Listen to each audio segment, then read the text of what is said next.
దేవుని మాటల ఆకర్షణకు అబ్రహాము లోబడ్డాడు కాబట్టి ఆయన స్వజనాన్ని, ఆయన బంధువులను, ఆయన ఇంటి వారిని, ఆయన పొలాల్ని, సమస్తాన్ని వదిలిపెట్టి దేవుని చేత ఆకర్షింపబడి దేవుని కొరకు బయలుదేరి వెళ్ళాడు.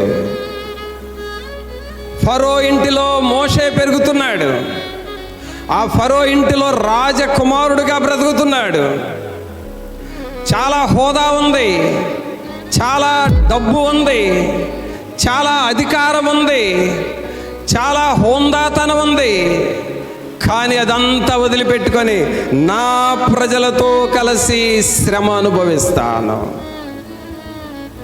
సోదరుడా, ఒక విలాసవంతమైన ఫంక్షన్కి రమ్మని పిలిచే టైం ఉంటుంది.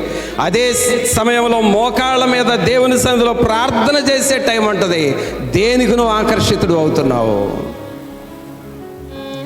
దేవుని పనికి నువ్వు ఆకర్షింపబడితే దేవుడు నిన్ను లేపే స్థాయి అది ఎవరికి అందని స్థాయిలో పెడతాడు.